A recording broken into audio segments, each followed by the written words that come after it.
A Republican gerrymander just backfired in their face. Democrats flipped another seat blue. Guess where? In Georgia, a House District 121 just flipped blue, and it was a House district at the state level where MAGA Republicans in Georgia worked to gerrymander the heck out of this thing to make it go even more red, but it went blue. Let me tell you what went down here. So a Democratic candidate, Eric Gisler, won Georgia's House District seat 121. This isn't federal level. This isn't Congress. This is the state House district in Georgia. And this guy, Gisler, won by about 2 to 3 points. This was an area that Trump won by plus 12 in 2024. But get this, Eric Gisler has run for this seat before. You know when he ran for this seat before? Last November. So pretty freaking recently. And guess what the result was last November before Donald Trump destroyed the American economy? Gisler lost 61 to 39 against a different candidate, a Republican by the name of Marcus Widower, 61 to 39. So to recap, Eric Gisler lost 61 to 39 last November, and now in December, on December 9th, he won by like 51% to 49%. He won by like 2 points. As Greg Bluestein, who does a great job, local journalist there, one of the best, he goes, in a stealth upset, Democrat Eric Gisler flips a GOP-held Georgia House seat spanning parts of Athens and Oconee County. Gisler won 39% of the vote last November. He captured 51% tonight to defeat a Republican backed by Brian Kemp. So maybe he doesn't consider himself MAGA per se, but when you aid and abet Donald Trump's agenda, which has destroyed the lives of people in Georgia, I consider that MAGA. And he was also endorsed by other GOP leaders. This comes on the same night where there was a massive GOP loss in the Miami mayor's race, where previously in the 2021 election, the current MAGA mayor Suarez won by 67%. And now the Democratic candidate Eileen Higgins beat the MAGA Republican candidate in Miami 59.3% to 40.7%. So she won by about 20 points when the prior Democrat in 2021 lost by 67 points. Let's talk about what the gerrymander backfiring was all about, though, in Georgia. Zachary Denini, he explains it as such. A Republican gerrymander just backfired in Georgia. Despite splitting Athens, Georgia, into 3 conservative-leaning districts, Democrats flipped a Trump plus 12 Georgia House District Seat 121, turning one of those engineered red seats blue tonight. So you look, how did Gisler do it? Clark, a 28-point shift. Oconee County, an 8-point shift. That's big, but take a look right here at the University of Georgia campus precinct. Gisler outperformed Kamala Harris by 45 points. Let me repeat that. Gisler outperformed Kamala Harris by 45 points in the UGA campus precinct and by 28 points county-wide. And Zachary Denini talks about how he flagged a Yale polling data showing Trump's growing weakness with young voters. And we saw that dynamic play out at the ballot box again tonight, or last night, when this major flip from red to blue happened.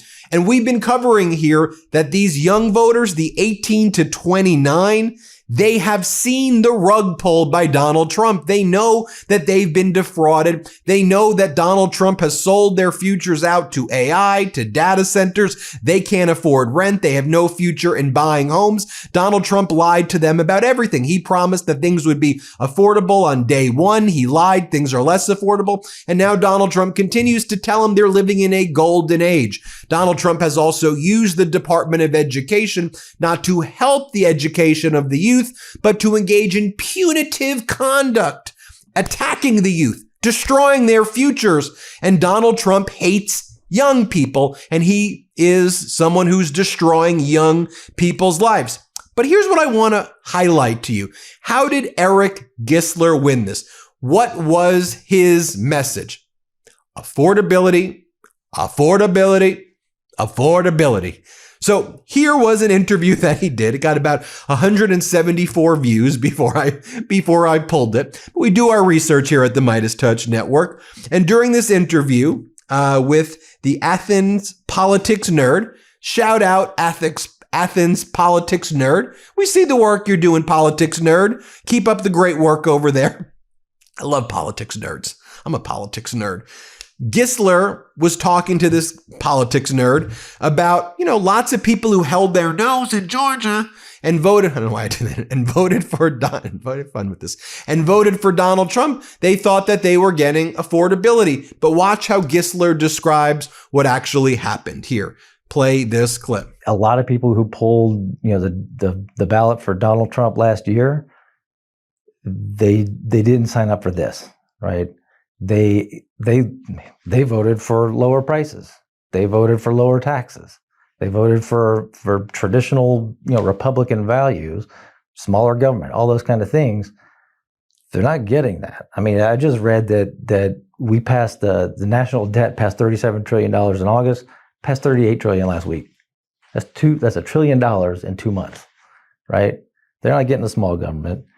I don't think they voted for militarized cities. I don't think they voted for extrajudicial killings off the coast, or not even off the coast, 2,000 miles from the coast in Venezuela, right? So I think the MAGA wing of the Republican Party are overplaying their hands. And I think the only way we get past it is for them to start losing elections. And then Gisler gives, this needs to be studied by Democratic candidates. Because look, this Gisler guy, he's not flashy. He's not wow. He's not doing a shtick, right? This is a guy from Georgia who's like, look, I'm running for a state office. I'm going to try to make your lives better. And let me explain to you what's happening here and what people are telling me. He's like, here's what people in Oconee are saying to me. Here's what people in Clark are telling me. Here's what's happening to our school districts. Here's what's happening in our communities. Just listen to what he says here. Play this clip. This is a state government position, right? And if you pay attention to what's been happening at the state level for the last several years, there's a lot of things that have not gone well, right? We mentioned the abortion ban. I think most voters agree that that's not the right way to do it. We never expanded Medicaid. I think that's still possible. It gets a little weird because of this new bill that came out. I think it's still possible to do it. It's harder to do, and you don't expand quite as much, but it's still possible. And without it, we've seen rural hospitals closing all around the state. We're looking at 750,000 Georgians are about to be priced out of insurance in January. That's a crisis. That's on top of I think it's 1.2 million Georgians who don't have any insurance at all right now. You put those two together, that's 2 million out of 11 million Georgia citizens that have no access to healthcare. The SNAP stuff was 1.4 million Georgians. Would it be 1.4 million Georgians that were dependent on SNAP for nutritional assistance if the minimum wage had been raised a few years ago? Probably not, right? People would probably be able to make ends meet a little bit better. And we talked about how many Georgians are about to go without insurance. Those of us who have insurance through an employer, it's not that great either. I don't know about you, but I'm paying a pretty hefty premium every month and a $5,000 deductible. So, I'm paying thousands of dollars every year just to have insurance, and then thousands of dollars on top of that if I use it, right? It's crazy. You look at car insurance. Georgia has one of the highest car insurance rates, premiums, in the Southeast, higher than all of our neighbors. Housing. I've almost lost the question that you asked me at this point. I just to highlight things on your platform that you are really passionate about. Housing. I know that's a big issue here in Athens. It doesn't seem like it's as big as one in Oconee, but the truth is housing prices going up and the supply not keeping up. Supply and demand, economics 101, right? If you don't have enough houses for the people, then the prices of those houses are going to go up, right? We're seeing that in Athens. We need more supply at the end of the day. At the state level, we can pass incentives for local governments to change their zoning or maybe incentivize them to approve, more dense plans, housing plans.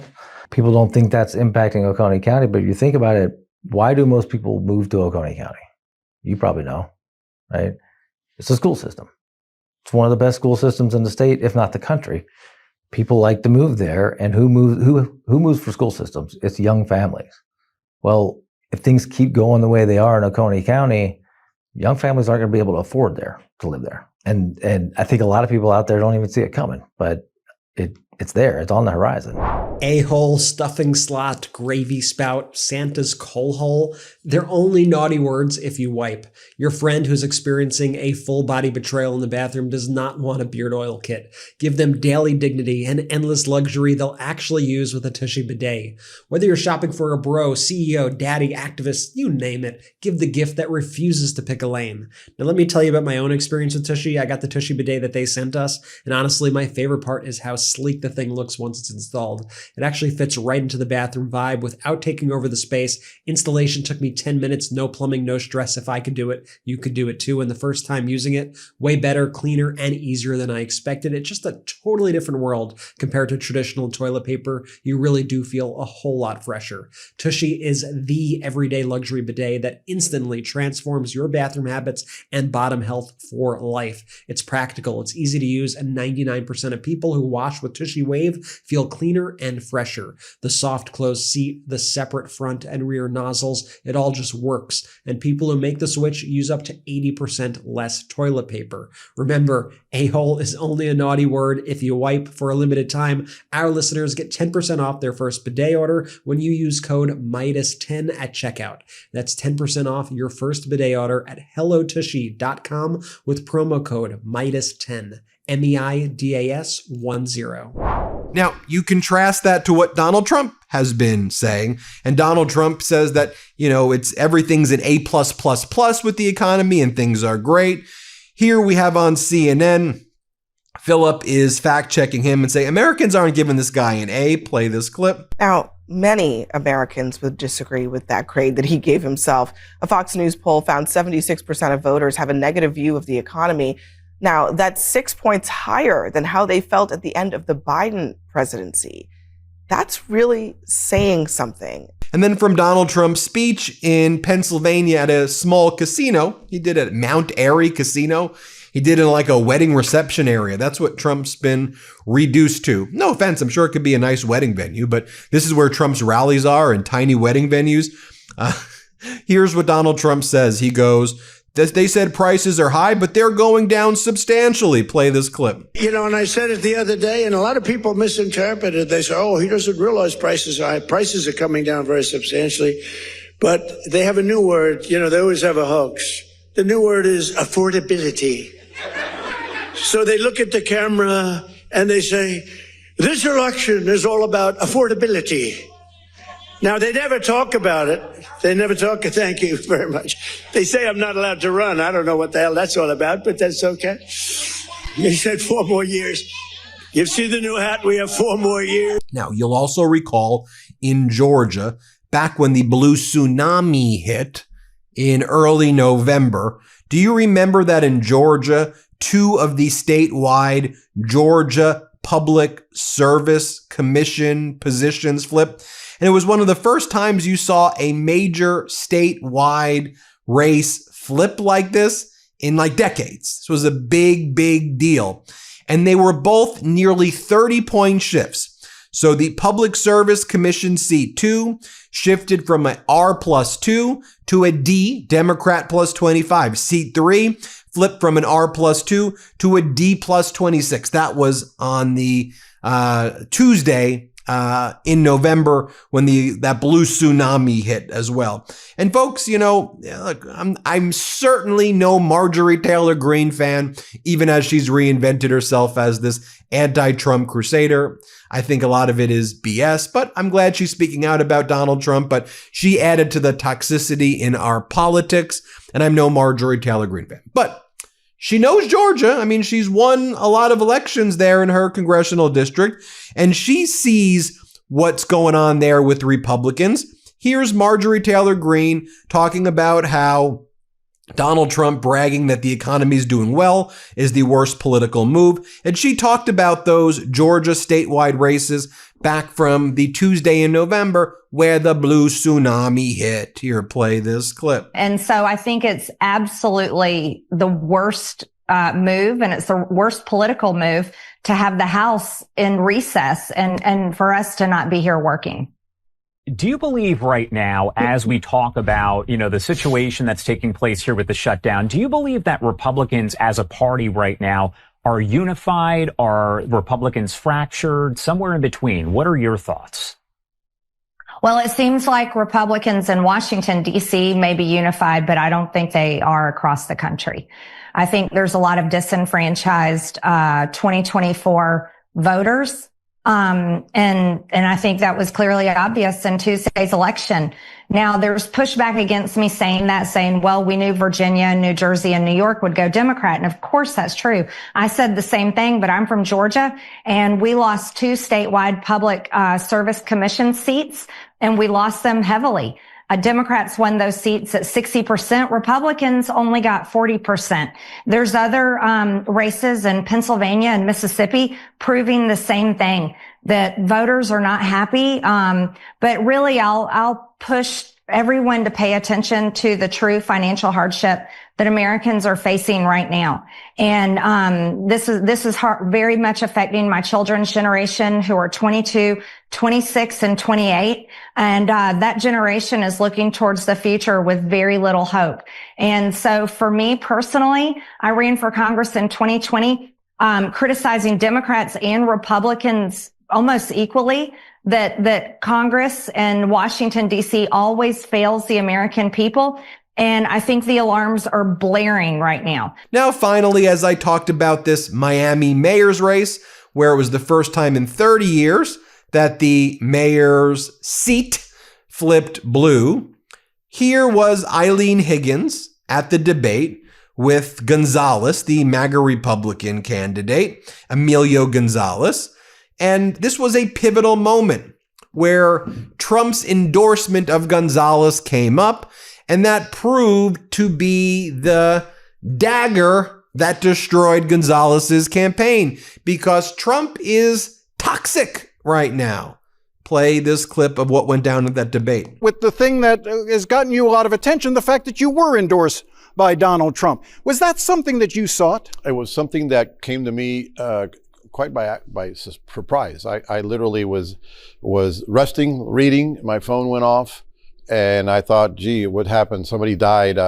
What's going on here? And it was just people telling me, hey, you've just been endorsed by the president. I do know that the president, because he's a resident of the state of Florida, and there's talk of putting a library here in Miami, he follows events in Florida. He follows events closely. And so I wasn't surprised, but it wasn't something that, I called up there and said, hey, can you do this for me? All right. And given that Miami is a city of immigrants. Yes, sir.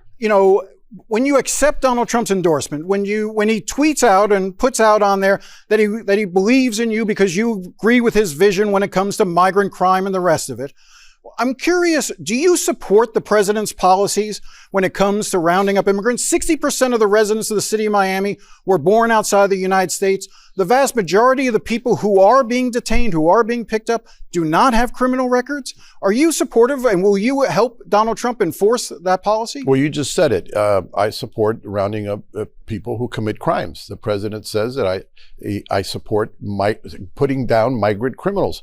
I cannot, in good conscience, fight the federal government and defend a rapist or a murderer like happens in other cities. But the majority of the people being picked up right now are not rapists. Yes, but the majority, what you're talking about is a federal issue. This is a federal issue that has to do with Homeland Security.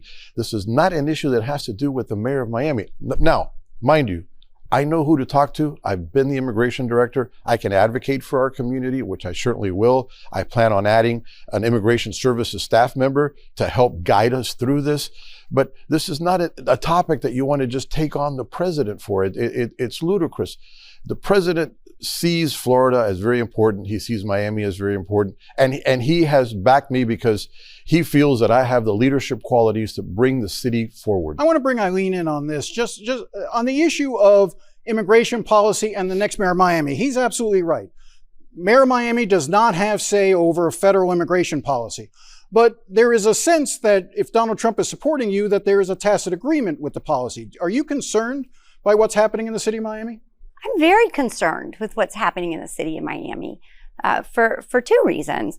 First of all, they said they were going to go after criminals, but guess what? They're going after everybody. Every time I am out in our neighborhoods, people are telling me the story of someone they know, a friend, a relative, that has had something happen to them, including going to Alligator Alcatraz. So in addition to being inhumane and cruel, it's also bad for the economy. 2 weeks ago, our federal government, the president, eliminated TPS for Venezuelans. It's almost 100,000 people who have TPS from Venezuela in Miami-Dade County. So I was speaking to a gentleman, has a health clinic. He received notification from the federal government that he had to fire 27 people because they lost their work status. Do you think he should have rejected the endorsement? He's the president. I'm very glad the president did not endorse me. There you have it, folks. Tying it all together. Do we see a theme here that we are reporting? Massive Democratic overperformance, massive MAGA Republican drops. This bodes quite well for the midterms. And I think there's an overwhelming momentum of people are sick and tired of this Trump regime. They're sick and tired of the pain. They're sick and tired of the authoritarian fascist behavior, the ripping away of our democracy, the stealing of our healthcare, the taking away of the future of people right now and from future generations. We'll keep reporting on it here in the MeidasTouch Network as always. Hit subscribe. Help us get to 6 million subscribers, and thank you so much for watching. Love this video? Support independent media and unlock exclusive content, ad-free videos, and custom emojis by becoming a paid member of our YouTube channel today. You can also gift memberships to others. Let's keep growing together.